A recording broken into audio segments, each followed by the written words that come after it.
విజయవాడ నగరంలో వాహనదారులకు క్రమశిక్షణ లేదని ఏపీ హైకోర్టు ఆగ్రహం వ్యక్తం చేసింది. ప్రపంచానికి ఇదే చివరి రోజు అన్నట్లుగా అనవసరంగా హారన్లు మోగిస్తూ ప్రజలకు నరకం చూపిస్తున్నారని మండిపడింది. పోలీసులు కూడా వారిని నియంత్రించేందుకు ప్రయత్నించడం లేదని చెప్పింది. నగరంలో ఎక్కడా నో హారన్ జోన్లు, సైన్ బోర్డులు లేవని, స్పీడ్ గన్ల ఏర్పాటుకు చర్యలు తీసుకోవాలని ఆదేశించింది.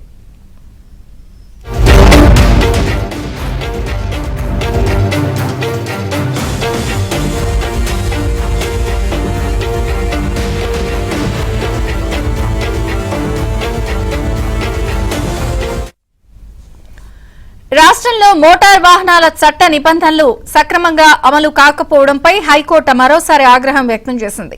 ట్రాఫిక్ నిబంధనలు అమలు చేయడంలో పోలీసులు మరింత క్రియాశీలకంగా వ్యవహరించాలని నొక్కి చెప్పింది. హెల్మెట్ తప్పనిసరి చేస్తూ తామిచ్చిన ఆదేశాలు ఎందుకు అమలు చేయడం లేదని పోలీసులను ప్రశ్నించింది. నిబంధనల అమలు విషయంలో హైకోర్టు ప్రధాన న్యాయమూర్తి జస్టిస్ ధీరజ్ సింగ్ ఠాకూర్ నేతృత్వంలోని ధర్మాసనం పలు ఆదేశాలిచ్చింది.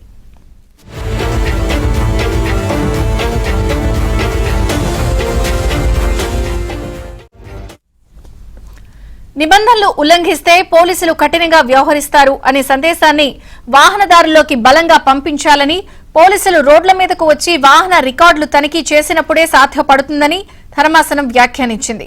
సీసీ కెమెరాలపై ఆధారపడి చలాన్లు విధించడాన్ని తగ్గించాలని చెప్పింది. పోలీసులు రోడ్లపై నిలబడి నిబంధనలు ఉల్లంఘించే వాహనదారులపై చలాన్లు విధించి అక్కడికక్కడే వసూలు చేస్తే 2 నెలల్లో గణనీయమైన మార్పు వస్తుందని అభిప్రాయపడింది. పోలీసులు రోడ్లపై ఉంటే క్రిమినల్ చర్యలు కూడా తగ్గుతాయని తెలిపింది.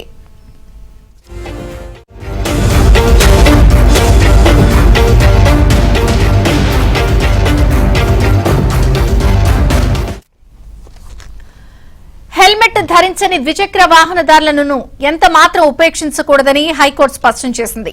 99% మంది హెల్మెట్ ధరించకుండానే వాహనాలు నడుపుతున్నారని చెప్పింది. వాహనాన్ని నడిపే వ్యక్తే కాకుండా వెనక కూర్చున్న వారు కూడా హెల్మెట్ ధరించేలా చర్యలు తీసుకోవాలని పోలీసులకు స్పష్టం చేసింది. మోటార్ వెహికల్ చట్టంలోని సెక్షన్ 167 ప్రకారం నిర్దిష్ట గడువులోగా చలాన్లను చెల్లించని వారి వాహనాలను ఎందుకు సీజ్ చేయడం లేదని ప్రశ్నించింది.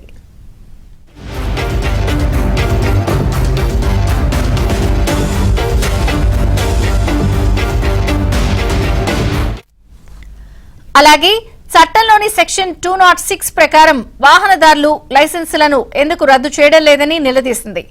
హెల్మెట్ ధరించని కారణంగా ఈ ఏడాది జూన్ నుంచి సెప్టెంబర్ వరకు 667 మంది చనిపోయారని, హెల్మెట్ ను తప్పనిసరి చేస్తూ తాము ఇచ్చిన ఉత్తర్వులు అమలు చేసి ఉంటే అందులో కొన్ని ప్రాణాలైనా నిలబడేవని వ్యాఖ్యానించింది. ఆటో డ్రైవర్లు పరిమితికి మించి స్కూల్ పిల్లలను ఎక్కించుకుని వెళ్తున్నా పోలీసులు పట్టించుకోవడం లేదని చెప్పింది.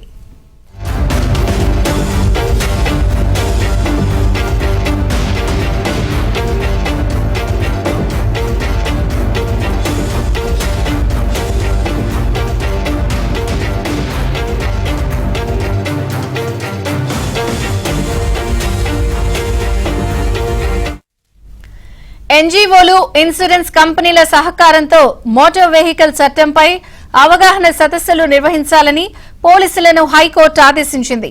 పత్రికలు, టీవీలు, ఎఫ్ఎం రేడియోలు, సైన్ బోర్డులు, సినిమా హాళ్లలో ప్రకటనల ద్వారా చట్ట నిబంధనలపై ప్రజలను చైతన్యవంతం చేయాలని స్పష్టం చేసింది. వాహనదారులకు విధించిన చలాన్లు ఏ విధంగా వసూలు చేస్తారు, హెల్మెట్ వినియోగం, వాహన చట్ట నిబంధనలు అమలు చేసేందుకు ఏమి చర్యలు తీసుకుంటున్నారని కోర్టు ప్రశ్నించింది.